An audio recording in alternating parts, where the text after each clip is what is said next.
بالله من الشيطان الرجيم بسم الله الرحمن الرحيم فأقم وجهك للدين حنيفا فطرة الله التي فطر الناس عليها لا تبديل لخلق الله وقال تعالى ولآمرنهم فليغيرن خلق الله صدق الله وصدق رسوله النبي الكريم۔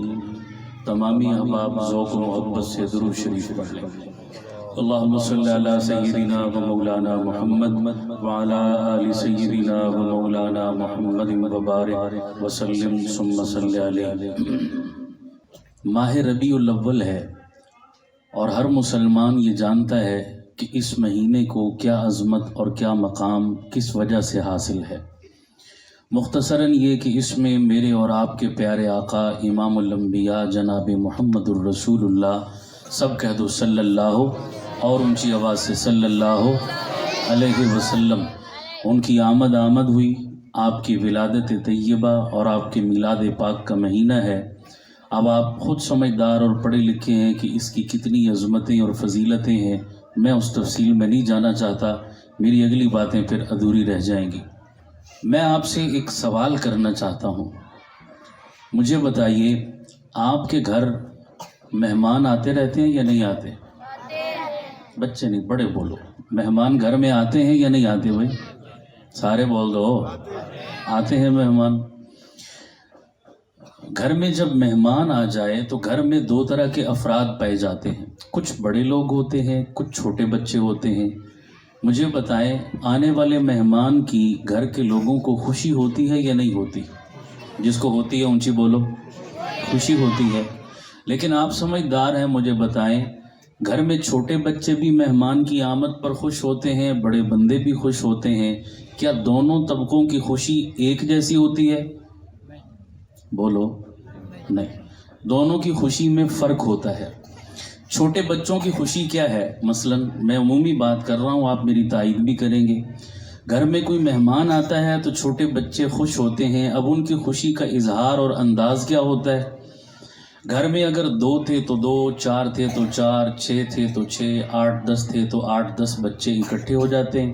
کمرے میں تھے تو برآمدے میں آ گئے، برآمدے میں تھے تو صحن میں آ گئے، صحن میں تھے تو باہر گلی میں اکٹھے ہو کر نکل آئے، اچھلنے لگے، کودنے لگے، تالیاں پیٹنے لگے، شور کرنے لگے اور ایک بات کہنے لگے، ہمارے انکل آ گئے، ہمارے چچا آ گئے، ہمارے ماموں آ گئے، ہمارے خالو آ گئے۔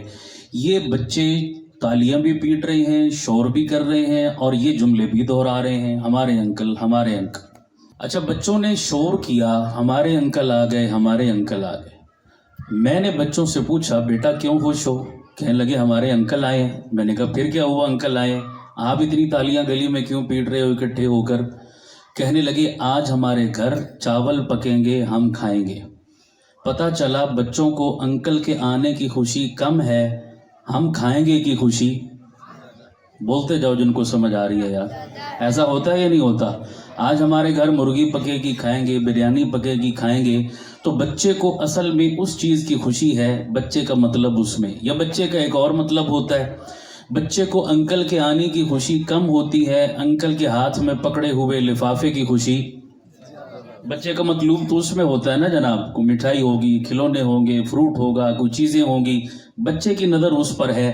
بچہ ان چیزوں کو دیکھ کر خوش ہو رہا ہے، تالیاں پیٹ رہا ہے، شور کر رہا ہے اور خوشی کا اظہار کر رہا ہے کہ ہمارے انکل آ گئے۔ عموماً بتاؤ یہی خوشی ہوتی ہے نہیں ہوتی؟ ایسی ہوتی ہے۔ کیا بڑے بندے بھی اسی طرح خوش ہوتے ہیں؟ مہمان کی آمد پر بڑے بندوں کو بھی خوشی ہوئی، لیکن بڑوں کی خوشی کا اظہار کچھ اور طریقے سے ہے۔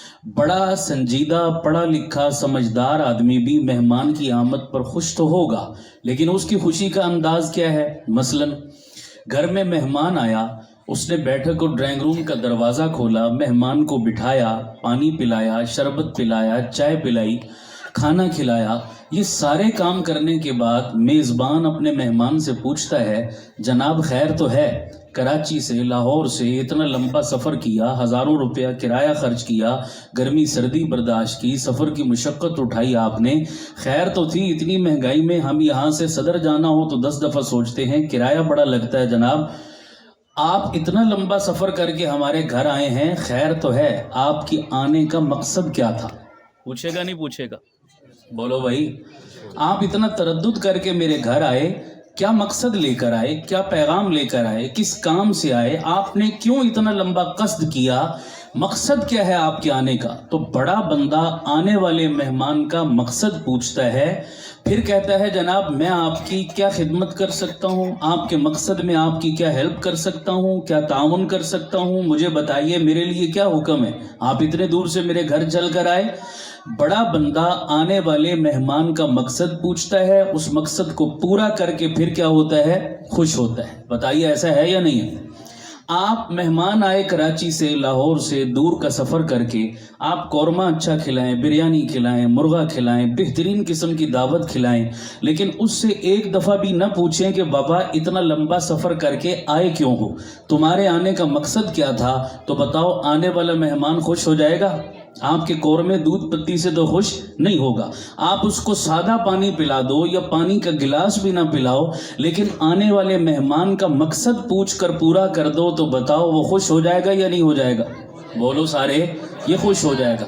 اب بچے بھی خوش ہوئے مہمان کی آمد پر، انداز اور تھا، بڑے بھی خوش ہوئے مہمان کی آمد پر، انداز اور تھا۔ یہ ماہ ربیع الاول ہے، ہم سب مسلمان ہیں۔ میرا عقیدہ اور ماننا یہ ہے، ہمارا مسلمانوں کا عقیدہ ہونا بھی یہ چاہیے، اس ماہ ربیع الاول میں کائنات کے دلہا اور مہمان خصوصی بن کر اللہ کے نبی اس دنیا میں تشریف لائے۔ بتاؤ حضور کی آمد پر ماہ ربیع الاول میں سب کو خوشی ہے یا نہیں ہے؟ ہاتھ کھڑا کرو جس جس کو خوشی ہے۔ الحمدللہ ہم سب مسلمان ہیں، ہمارا عقیدہ اور ایمان ہے، اللہ کی قسم جس کو حضور کی آمد پر خوشی نہیں، اس سے بڑا کوئی دنیا میں لعنتی اور مردود نہیں، وہ مسلمان ہی نہیں ہو سکتا جو حضور کی آمد پر خوش نہ ہو۔ ہم سب کو خوشی ہے، اتنی خوشی ہے کہ لفظوں میں ہم اس کو بیان نہیں کر سکتے۔ اب حضور ہمارے مہمان بن کر تشریف لائے، میں اور آپ اور قیامت تک کے مسلمان پیارے آقا کے کیا بنے؟ میزبان بنے۔ اب میں آپ سے سمپل سوال کروں گا، جو آپ کے دل کو جواب لگے وہ جواب دے دینا، میری آپ سے کوئی ناراضگی نہیں ہوگی، گلہ بھی نہیں ہوگا، لیکن آپ سلیم الفطرت لوگ بیٹھے ہیں، میں یقین سے کہہ سکتا ہوں آپ مجھے صحیح جواب دیں گے۔ حضور مہمان بن کر تشریف لائے، کائنات کے مہمان خصوصی بن کر تشریف لائے، چیف گیسٹ بن کر تشریف لائے، کائنات کے دلہا محور مرکز بن کر تشریف لائے۔ حضور کی آمد پر خوشی سب کو ہے۔ میں آپ سے پوچھتا ہوں، اب حضور کی آمد پر یہ جو خوشی ہے آپ کو، یہ خوشی بچوں والی ہے یا بڑوں والی ہے؟ مجھے سمجھ نہیں آئی، سارے نہیں بولے، اور اونچی بولو، اور اونچی بولو، جس کو ہے وہ بولے۔ کس والی خوشی ہے؟ بڑوں والی۔ اور بڑوں والی، سمجھدار لوگوں والی، پڑھے لکھے لوگوں والی، میچور لوگوں والی اور سوچ سمجھ شعور رکھنے والے لوگوں والی خوشی کیا ہوتی ہے؟ آنے والے مہمان کا کیا پوچھو؟ سارے بولو، کیا پوچھو؟ اور اونچی بولو، کیا پوچھو؟ آقا آپ کی آمد پر خوشی اتنی ہے کہ لفظوں میں ہم بیان نہیں کر سکتے، لیکن صرف ہماری خوشی سے کچھ نہیں ہوگا، اصل تو یہ ہے کہ آپ ہمارے کاموں سے کیا ہو جائیں؟ خوش ہو جائیں۔ آقا آپ ہمیں بتائیے، ہم آپ کے نوکر، ہم آپ کے غلام، ہم آپ کی امتی، ہم آپ کے کلمہ پڑھنے والے، ہمارے لیے ڈیوٹی کیا ہے؟ آپ دنیا میں تشریف کیوں لائے؟ آپ کی آمد کا مقصد کیا تھا؟ آپ میسج کیا لے کر آئے؟ آپ پیغام کیا لے کر آئے؟ ہمارے ذمے کام کیا ہے؟ ڈیوٹی کیا ہے؟ وہ بتائیے، تاکہ اس مقصد کو ہم پورا کریں تو آپ کی ذات کیا ہو جائے؟ خوش ہو جائے۔ اس ڈیوٹی اور نوکری کو پورا کریں تو آپ کا دل کیا ہو جائے؟ خوش ہو جائے۔ آقا آپ خوش ہو جائیں گے تو رب خوش ہو جائے گا، دنیا آخرت ہماری بن جائے گی۔ بڑے بندے آنے والے مہمان کا مقصد پوچھ کر پورا کرتے ہیں اور اس سے کیا ہوتے ہیں؟ خوش ہوتے ہیں۔ بتائیے، مقصد آمد مصطفیٰ ہم سب کو پوچھنا چاہیے نہیں پوچھنا چاہیے؟ اونچی آواز سے بولیے، پوچھنا چاہیے اور اسے پورا کرنا چاہیے، تبھی میرے آقا خوش ہوں گے۔ ورنہ بچوں والی جمع تفریق کر لی، بچہ آنے والے مہمان کی آمد پر خوش تو ہوا تھا، لیکن بچے کی خوشی کھانے پینے کی حد تک محدود رہی، سطحیت کی حد تک محدود رہی، چند زبانی باتوں کی حد تک محدود رہی، اس سے مہمان کو کوئی سروکار نہیں تھا، مہمان کو لینا دینا نہیں تھا۔ اب بتائیے، آپ نے بڑا بننا ہے یا بچہ بننا ہے؟ اونچی بولو سارے، بڑا بننا ہے۔ بچہ بچہ ہو کر بچپن والی بات کرے, بچہ بچہ ہو کر بچوں والی حرکت کرے تو معیوب نہیں لگتا, لیکن بچہ بڑا بندہ بچہ بن کر اگر کوئی حرکت کرے گا تو کیا لگے گا؟ معیوب لگے گا کہ بابا 40 سال 50 سال عمر ہو گئی, بال سفید ہو گئے, پڑھے لکھے بندے ہو, کیا بچوں والی حرکت کر رہے ہو بابا؟ اس لیے ہمیں بچگانہ حرکتوں سے بچ کر سنجیدہ اور بڑے لوگوں والی سوچ اور فکر کو اپنا کر ربیع الاول کے اس پیغام کو سمجھنا چاہیے, میلاد کے پیغام کو سمجھنا چاہیے. تو میلاد کا پیغام آسان لفظوں اور ایک جملے میں کہہ دوں, میلاد کا پیغام یہ ہے کہ آقا کی آمد کے مقصد کو ہر مسلمان کو پہچاننا بھی چاہیے اور اسے پورا بھی کرنا چاہیے. بولو ہونا چاہیے نہیں ہونا چاہیے؟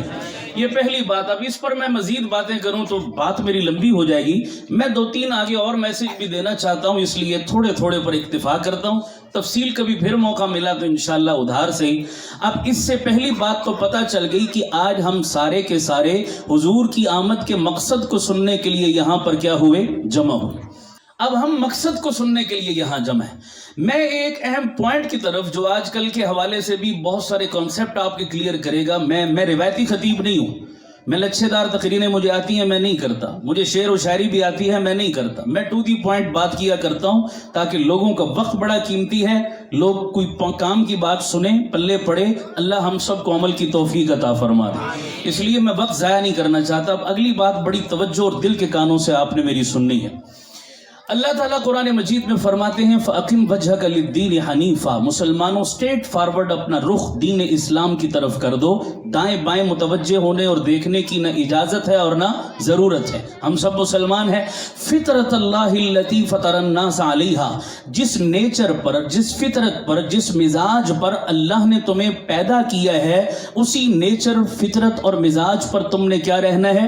قائم رہنا ہے. لا تبدیل لخلق اللہ, اللہ کی دی ہوئی خلقت کو, نیچر کو, فطرت کو, مزاج کو تم نے چینج, بولو بولو, بدلنا نہیں, دائیں بائیں نہیں ہونا, سلپ نہیں ہونا, اور جناب اپنی جو ہے وہ رستے کو چھوڑنا نہیں ہے تم نے. یہ اللہ تعالیٰ مجھے اور آپ کو خطاب کر رہا ہے. فطرت کسے کہتے ہیں؟ وہ چیز جو پیدائش کے وقت اللہ انسان کی خلقت میں اس کے مزاج کا حصہ بنا دے, اسے کیا کہا جاتا ہے؟ فطرت کہا جاتا ہے. عادت الگ شے ہے, فطرت الگ شے ہے. عادت بعد میں بنتی ہے, اپنے اختیار سے ہم بناتے ہیں, اور فطرت کون بنا کے بھیجتا ہے؟ اللہ. اب اللہ کے نبی صلی اللہ علیہ وسلم نے ارشاد فرمایا کل مولود یولد علی فطرت الاسلام, پیدا ہونے والا ہر بچہ جو ماں کے پیٹ سے پیدا ہوتا ہے وہ چور نہیں, شرابی نہیں, زانی نہیں, ڈاکو نہیں, وہ ہندو نہیں, عیسائی نہیں, سکھ نہیں, مجوسی نہیں, بت پرست نہیں, قاتل نہیں, وحشی نہیں, لٹیرا نہیں, کرپٹ نہیں, کچھ بھی نہیں. ماں کے پیٹ سے پیدا ہونے والا ہر بچہ اسلام کی فطرت اور مزاج لے کر دنیا میں آتا ہے. کس فطرت پہ پیدا ہوتا ہے؟ اسلام کی. بولو کس فطرت پہ پیدا ہوتا ہے؟ اچھا, فطرت بڑی عجیب چیز ہے. اللہ تعالیٰ نے ساری چیزیں عین فطرت کے مطابق ہمیں عطا کی ہیں. فطرت کو سمجھنے کے لیے مذہب کی ضرورت نہیں, قرآن و حدیث کی ضرورت بھی نہیں. آپ مذہب کو ایک سائڈ پہ کر دیں, آپ کسی بھی عام روڈ پر جاتے ہوئے بندے سے پوچھیں جو مسلمان بھی نہیں ہے, آپ اس سے پوچھیں جی کہ جھوٹ بولنا کیا ہے, وہ کیا کہے گا؟ بولو بھائی, کہے گا غلط ہے. شراب پینا کیا ہے؟ غلط ہے. ظلم کرنا کیا ہے؟ غلط ہے. کسی کے حق پہ ڈاکہ مارنا کیا ہے؟ غلط ہے. یہ ساری چیزیں وہ کہے گا غلط, حالانکہ وہ قرآن کو نہیں مانتا, وہ حدیث کو نہیں مانتا. یہ ساری چیزیں اس کے اندر اس کی فطرت نے رکھی ہیں. جس بندے کی فطرت صحیح ہے وہ بھی ان چیزوں کو غلط سمجھنے پر کیا ہے؟ مجبور ہے. یہ نہیں کہ کلمہ پڑھے گا تبھی غلط سمجھے گا, کلمہ نہیں پڑھتا تو وہ شراب کو اچھا سمجھتا ہے, وہ زنا کو اچھا سمجھتا ہے. سلیم الفطرت بندہ کبھی بھی ان چیزوں کو اچھا سمجھنے کے لیے تیار. اللہ نے انسان کے اندر الہمہا فجورہا و تقواہا, ہم نے ہر بندے کے اندر خیر اور شر کے دونوں مادے رکھے ہیں, نیکی اور بدی کے دونوں مادے رکھے ہیں. یہ تمیز ہر انسان کی فطرت میں اللہ نے رکھی. انسان تو انسان رہ گیا, جانور کی فطرت میں اللہ تعالیٰ نے یہ خیر اور شر کی تمیز رکھی, نفع اور نقصان کی تمیز رکھی. اس کی میں ایک مثال دیتا ہوں. مرغی انڈے دیتی ہے تسلسل کے ساتھ, کچھ وقت مرغی پر ایسا بھی آتا ہے جب وہ انڈے دینا کیا کر دیتی ہے؟ چھوڑ دیتی ہے. ہم اپنی عام قسم کی اصطلاح میں جب مرغی انڈے دینا بند کر دیتی ہے ہم کہتے ہیں یہ مرغی کڑک ہو گئی. یہ لفظ بولتے ہیں نہیں بولتے؟ مرغی کیا ہو گئی ہے جی؟ کڑک ہو گئی، مطلب اس نے انڈے دینا بند کر دیے۔ لیکن قدرت کا نظام دیکھو، مرغی جب انڈے دینا بند کر دیتی ہے تو بچے دینا شروع کر دیتی ہے۔ آپ اس کے نیچے انڈے رکھیں گے، 20-21 دن کے بعد وہ کڑک مرغی کیا نکالے گی؟ اپنے جسم کی حرارت اور گرمی کے ذریعے سے وہ بچے پیدا کرنا شروع کر دیتی ہے۔ اچھا بھائی، مرغی کڑک ہو جائے، مرغی کے نیچے اس کے انڈے رکھو، وہ 20-21 دن میں بچے نکالے گی۔ بطخ بھی انڈے دیتی ہے، کبھی کبھی بطخ بھی کڑک ہو جاتی ہے، انڈے دینا چھوڑ دیتی ہے۔ اس مدت میں بطخ کے نیچے اس کے انڈے رکھو گے، وہ بچے نہیں نکالے گی۔ یہ قدرت کا نظام ہے۔ اب کرتے کیا ہیں؟ کیا یہ جاتا ہے کہ بطخ کے بھی انڈے لے کر مرغی کے نیچے رکھ دیے جاتے ہیں۔ اب ایک مرغی کڑک ہو گئی، اس کے نیچے مرغی کے انڈے بھی رکھے، اس کے نیچے بطخ کے انڈے بھی رکھے، 20-21 دن تک وہ اپنے جسم کی حرارت اور گرمی سے بے جان انڈے میں کیا پیدا کر دیتی ہے؟ جان پیدا کر دیتی ہے۔ اس کے اندر سے ایک چوزا نکلا، ایک بطخ کا بچہ نکلا۔ ہم نے چھوٹے چھوٹے چوزوں کو لیا، ایک پنجرے میں بند کر دیا، ان کو باہر زیادہ آنے جانے کی اجازت نہیں دیتے۔ لیکن وہی مرغی اور بطخ کے بچے جب تھوڑے سے بڑے ہو گئے اور شعور پکڑ گئے، ہم نے ان کو پنجرے کی قید سے آزاد کیا کہ اب یہ بڑے ہو گئے، چلو تھوڑا باہر گھوم پھر لیں۔ وہی بچے باہر نکلے، گھر کی چار دیواری سے تھوڑے فاصلے پر چلے گئے، سامنے ایک پانی کا حوض اور تالاب تھا۔ اب مرغی کا بچہ بھی جا رہا ہے بھاگا بھاگا اسی تالاب کی طرف، بطخ کا بچہ بھی جا رہا ہے بھاگا بھاگا اسی تالاب کی طرف۔ آپ غور کر کے دیکھتے چلے جائیں، مرغی کا بچہ جو ہی تالاب کے کنارے پہنچے گا وہاں جا کر رک جائے گا، بطخ کا بچہ وہاں پہنچے گا چھلانگ مار کے اندر چلا جائے گا۔ یہ شعور دونوں کو کس نے دیا کہ مرغی کا بچہ کہتا ہے یہاں سے ایک قدم آگے بڑھا تو میری موت ہے، بطخ کا بچہ کہتا ہے یہاں سے آگے چھلانگ مار کر پانی میں اتروں گا تو یہاں میری حیات ہے۔ ان دونوں میں خیر و شر اور نیکی اور بدی اور نفع اور نقصان کا شعور بولو کس نے ڈالا ہے؟ تو جب جانوروں کے اندر اللہ نے یہ فطرت کا مادہ رکھا، نیچر کا مادہ رکھا، جس میں غلط اور صحیح کی وہ تقسیم اور تفریق کر سکتے ہیں، تو انسان جو اشرف المخلوقات ہے، بتائیے اس کے اندر یہ مادہ ہوگا یا نہیں ہوگا؟ سارے بولو ہوگا۔ اس لیے اللہ نے یہ مادہ فطرت کے اندر انسان کے رکھا ہے۔ اس کی فطرت غلط نہیں پیدا کی، فطرت اچھی رکھی، نیچر اچھی رکھی، مزاج اچھا رکھا، نیکی اور بدی کی تفریق کا مادہ اچھا رکھا۔ یہ اچھائیاں دے کر اللہ تعالیٰ نے انسان کو دنیا کے اندر کیا کیا؟ بھیجا، پیدا کیا۔ اب یہ چند ایک دلائل سے پتا چلا فطرت سلیمہ اللہ نے دی۔ ہاں ایک اور آیت ذہن میں آ گئی، بہت توجہ چاہوں گا۔ اللہ قرآن میں فرماتا ہے لا یکلف اللہ نفسا الا وسعها، ہم نے کسی بندے کی ہمت سے زیادہ اس کے اوپر بوجھ نہیں ڈالا۔ ایسا نہیں کوئی حکم دیا کہ جو حکم وہ کر نہیں سکتا تھا، جس حکم کو وہ بجا نہیں لا سکتا تھا، جو کام وہ کرنے کی طاقت نہیں رکھتا تھا، اور ہم نے کہا یہ کام کرو۔ اللہ کی قسم اسلام کے جتنے احکام ہیں شروع سے آخر تک آپ پڑھیں، حکم چھوٹا ہے یا بڑا، نجی ہے یا اجتماعی، کوئی حکم ایسا اللہ اور اس کے رسول نے نہیں دیا جو ہم کر نہیں سکتے اور اللہ رسول نے کہہ دیا ہو تم کرو نہیں۔ اسی لیے ہم کہتے ہیں اسلام دین فطرت ہے، اسلام دین نیچر ہے۔ جو ہماری نیچر میں اللہ نے رکھا وہ اٹھا کے اللہ تعالیٰ نے اسلام کے اندر بھی رکھ دیا۔ تو اسلام میں اور ہماری نیچر میں کیا ہے؟ مطابقت ہے، ہم آہنگی ہے، تضاد نہیں، ٹکراؤ نہیں، اختلاف نہیں اور انتشار نہیں ہے۔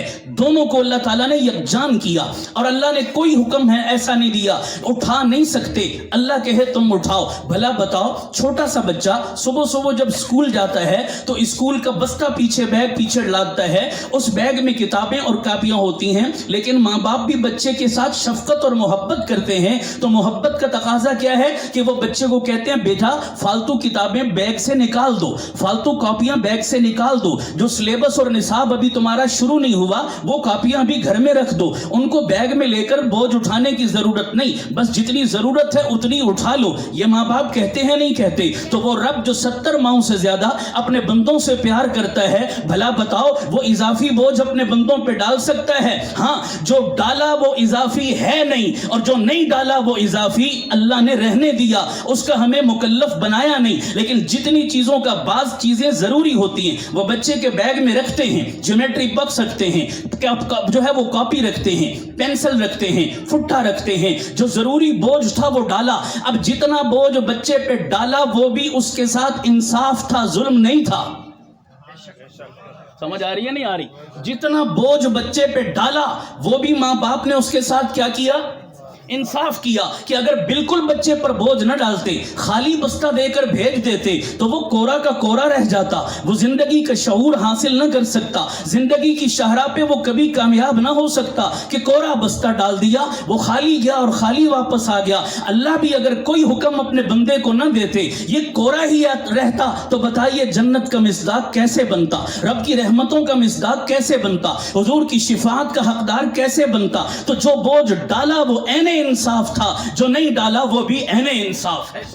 بولو سمجھ آ رہی نہیں آ رہی؟ تو اللہ نے جو ہمیں اسلام دیا ہے، بتاؤ وہ فطرت ہے یا نہیں ہے؟ بولو اونچی بولو سارے، وہ نیچر ہے یا نہیں ہے؟ نیچر سے ہٹ کر کوئی چیز ایسی نہیں ثابت کر سکتے تم جو اسلام نے کہی ہو اور ہماری نیچر اسے قبول نہ کرے۔ اچھا، اتنی بات سمجھ آ گئی، اب اگلی بات سمجھیے، بڑی توجہ۔ ایک بندہ بیمار ہے، ڈینگی بخار ہو گیا، ملیریا ہو گیا، ٹائیفائیڈ ہو گیا، مہینہ بستر پہ پڑا رہا، 102 103 بخار مسلسل رہنے کی وجہ سے منہ کا ذائقہ بھی کیا ہو جاتا ہے؟ بولو، وہ اندر سارا سسٹم ہی خراب ہو جاتا ہے نا، معدہ خراب ہو گیا، تم سارا سسٹم ہی خراب ہو گیا جناب۔ اب ہر چیز خراب ہے تو منہ کا ذائقہ بھی کڑوا، آپ اسے حلوہ دیں، آپ اسے جناب میٹھا دیں، آپ اسے کسٹرڈ دیں، آپ اسے بریانی دیں، آپ اسے مسالے والی چیزیں دیں، وہ جو چیز منہ میں ڈالے گا ناک چڑھا لے گا، وہ کہے گا اس کا ذائقہ ہی کوئی نہیں، یہ کیسی چیز تم نے دے دی، میرا تو دل ہی نہیں کرتا، میں یہ کھا ہی نہیں سکتا۔ بھائی پورا گھر کھاتا ہے، سب مزے لے کے انگلیاں چاٹتے ہیں، تجھے کیا مسئلہ؟ وہ کیڑے نکالے اگر چیز میں تو یہ اس کی عقل کا فطور ہوگا یا نہیں ہوگا؟ بابا چیز میں نقص نہیں ہے، نقص تیرے اندر آ چکا۔ بات سمجھ آ رہی نہیں آ رہی؟ نقص چیز میں نہیں ہے، چیز تو اسی طرح مسالے دار ہے، اسی طرح میٹھی ہے، اسی طرح اچھی ہے، چونکہ تو پورا 1 مہینہ بخار میں رہا تو تیرے اندر کا فطرتی سسٹم جو تھا وہ کیا ہو گیا؟ خراب ہو گیا۔ اس سسٹم کی خرابی کی وجہ سے تیری زبان کا ذائقہ بدل گیا۔ اب دنیا جہان کی اچھی سے اچھی چیزیں تو کھاتا رہے، اس اچھی چیز کا ذائقہ تجھے معلوم نہیں ہوگا۔ آج بھی کئی لوگ، کافروں کی بات تو چھوڑ دو، میں کہتا ہوں کئی لوگ ایسے ہیں جو کلمہ نبی کا پڑھتے ہیں اور اسلام کا دعویٰ کرتے ہیں، اپنے آپ کو مسلمان بھی کہتے ہیں، لیکن ساتھ کہتے ہیں ہم سیکولر ہو گئے، ہم لبرل ہو گئے، اسلام دشمنی کی باتیں بھی کرتے ہیں، پیغمبر کے حکموں میں، شریعت کے طریقوں میں، پیغمبر کی اداؤں میں، پیغمبر کی سنتوں میں وہ کیڑے بھی نکالتے ہیں۔ وہ کہتے ہیں آج کل کے حالات کے ساتھ ہم آہنگ نہیں ہے اسلام، آج کل کے حالات کے ساتھ ہم آہنگ نہیں ہے قرآن، یہ قرآن تو 14 صدی پہلے کے لیے تھا، اس معاشرے کے لیے تھا، آج تو معاشرہ بدل چکا، حالات بدل چکے، سوسائٹی بدل چکی، سوچ بدل چکی، ترجیحات بدل چکی، اقدار بدل چکی، اب تو سب کچھ بدل گیا ہے۔ اب قرآن کو پڑھنا ہے تو برکت کے لیے پڑھ لیا کرو، قرآن پڑھنا ہے ثواب کے لیے پڑھ لیا کرو، قرآن پڑھنا ہے مردے بخشوانے کے لیے ختم کر لیا کرو، سپارے پڑھ لیا کرو، باقی تم کہو مارکیٹ کا سسٹم قرآن کے ساتھ چلے گا، اکانومی اور معیشت قرآن کے ساتھ چلے گی، حکومت کا نظام قرآن کے ساتھ چلے گا، اقتدار کا نظام قرآن کے ساتھ چلے گا، ہماری غمیاں خوشیاں شادیاں جنازے قرآن کے ساتھ چلیں گے، ہمارا لائف سٹائل قرآن کے ساتھ چلے گا۔ توبہ توبہ بابا، یہ نہیں ہو سکتا جناب، یہ بھلا کیسے ممکن ہے؟ آج بندہ داڑھی رکھے، معاشرہ اسے قبول کر لے، آج کی بہو بیٹی پردہ کرے، سوسائٹی اسے قبول کر لے، نہیں یہ نہیں ہو سکتا، یہ بیکورڈ لوگوں کی باتیں ہیں، پرانے زمانے کی باتیں ہیں، اب ان کے ساتھ چلنا ممکن نہیں ہے جناب۔ یہ جو کیڑے نکال رہا ہے، کبھی داڑھی پہ اعتراض، کبھی پگڑی پہ اعتراض، کبھی شلوار ٹخنوں سے اوپر رکھنے پر اعتراض، کبھی پیغمبر کی مسواک پہ اعتراض، کبھی پیغمبر کی کسی سنت اور ادا پر اعتراض، کبھی نبی کے طریقوں پر اعتراض، کبھی نبی کے جہاد پر اعتراض، کبھی نبی کی تبلیغ پر اعتراض، کبھی یہ نبی کی سیاست اور حکومت پر اعتراض، کبھی نبی کے صحابہ پر اعتراض، کبھی نبی کے اہل بیت پر اعتراض، کبھی نبی کے گھرانے پر اعتراض، کبھی نبی کی احادیث پر اعتراض، کبھی نبی کی جلوت اور خلوت پر اعتراض، کبھی نبی کے معجزات پر اعتراض، کبھی نبی کے سفر معراج پر اعتراض۔ یہ جو اعتراضات جتنے منہ اتنی باتیں لوگ کرتے چلے جاتے ہیں، خدا کی قسم اٹھا کے کہتا ہوں کمی پیغمبر کی شریعت میں نہیں ہے، کمی تیرے اپنے اندر کی ہے۔ یورپ کی گندی تہذیب کو اپنا کے،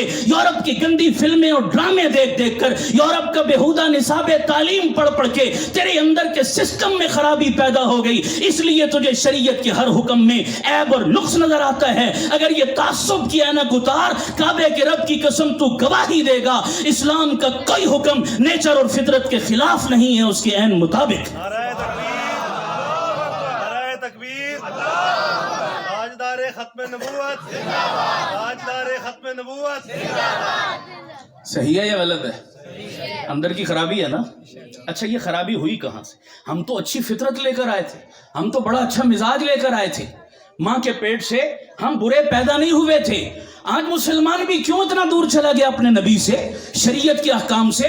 آج کوئی بھی بات منبر پہ بیٹھ کے کہی جائے, بات تو اللہ رسول کی ہوتی ہے, لیکن لوگ کیا کہہ کے اڑا دیتے ہیں, اور یہ مولویوں کی باتیں ہیں لگے رہتے ہیں. نبی کی بات کو کیا کہہ کے ریجیکٹ کر دیتے ہیں؟ مولویوں کی باتیں. مولوی کے باپ کی بات ہے. مولوی تو ایک ڈاکیا ہے, ڈاکیا ادھر سے پیغام لیتا ہے اور ادھر دیتا ہے. ڈاکیا اس ڈاک کے اندر ایک لفظ کی بھی کبھی بیشی کا روادار. یہ مولوی تو ڈاکیے ہیں سارے. یہ تو اللہ رسول کا پیغام ادھر سے جو اٹھاتے ہیں, جو سیکھتے اور پڑھتے ہیں, وہ قوم تک منو ان پہنچا رہے ہیں نہیں پہنچا رہے؟ کوئی مولوی اپنی جیب سے تو بات نہیں کرتا, لیکن اصل میں ڈائریکٹ گالی نبی کو دے نہیں سکتے. تو نبی کے حصے کی گالی پھر کس کو دیتے ہیں؟ مولوی کو دیتے ہیں. مسئلہ یہ ہے, بات سمجھ آ رہی نہیں آ رہی؟ کیونکہ پتہ ہے اگر نبی پر انگلی اٹھائیں گے تو پھر لینے کے دینے پڑیں گے, اس لیے طریقہ واردات کچھ بدل دیا جناب. اب ہم تو اچھی فطرت لے کر آئے تھے, ہماری فطرت کو مسخ کیا کس نے؟ ہماری فطرت کا حلیہ بگاڑا کس نے؟ ہمیں ڈی ٹریک کیا کس نے, اور کہاں سے ہوئے؟ اب اس تیسرے پوائنٹ کی میں نشاندہی کرنے لگا ہوں. دو باتیں میں اشارے کر چکا, میں اس پر پوری تقریر کر سکتا تھا, لیکن آئیے اب تیسرے پوائنٹ کی طرف بڑی توجہ سے سمجھنا اس بات. آج جو پوری دنیا میں لڑائی ہے یہ کس چیز کی ہے؟ ظاہراً تو ہم کہیں کہ پیٹرول کی, گیس کی, وسائل کی, معدنیات کی, اقتدار کی. نہیں, یہ ہیں, یہ چیزیں جزوی اور ثانوی ہیں. اصل میں جو پوری دنیا کی لڑائی ہے آج, وہ تہذیبوں کا تصادم ہے. بولیے کس کی لڑائی؟ تہذیبوں کی. جتنے باطل مذاہب ہیں آج اپنی باطل تہذیب دوسروں پر کیا کرنا چاہتے ہیں. ہماری امریکہ سے کیا جنگ؟ بخدا دل پہ ہاتھ رکھو, مجھے بتاؤ آج ہم امریکہ کا کلچر اور اس کی تہذیب منو ان قبول کر لیں, ہماری کوئی لڑائی اس سے ہے؟ بولو بھائی, ہمارا کوئی جھگڑا اس سے ہے؟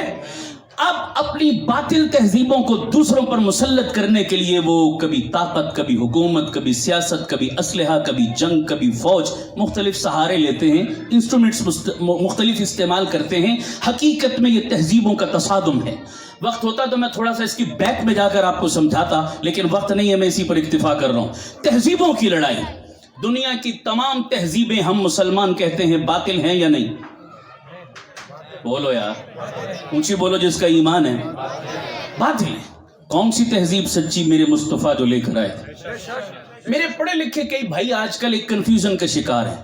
وہ ہیں تو مسلمان لیکن قصیدے کس کے پڑھتے ہیں؟ یورپ کے. ایسا ہے یا نہیں ہے؟ 2-4 سال یورپ میں گزار کر آ جاتے ہیں, ساری زندگی قصیدے پڑھ کے. جی یورپ کے گوروں کی کیا بات ہے جناب. یورپ کے گورے بڑے اچھے, یورپ کے گورے بڑے ملنسار, یورپ کے گورے بڑے بااخلاق, یورپ کے گورے بڑے ہیومن رائٹس کے علمبردار. بس جی کیا بات ہے یہ گوروں کی تعریفیں کر کر کے نہیں تھکتے. اور جہاں باری آتی ہے اپنے مسلمان بھائیوں کی تو فوراً پتہ ہے کیا کہتے ہیں؟ او جی ان مسلمانوں کو لوتے ہو کافر چنگے نے. یہ جملہ اکثر سنا نہیں سنا؟ او جی یہ مسلمان, یہ پاکستانی, یہ کلمہ پڑھنے والے, تھو ہے ان پر جناب, ان سے تو وہ گورے اچھے. یہ کہتے ہیں نہیں کہتے؟ سنو ایک جملہ, کیا کفر بک رہے ہو تم؟ خدا کی قسم ہمارے اندر 1000 خامیاں ہیں, میں مانتا ہوں.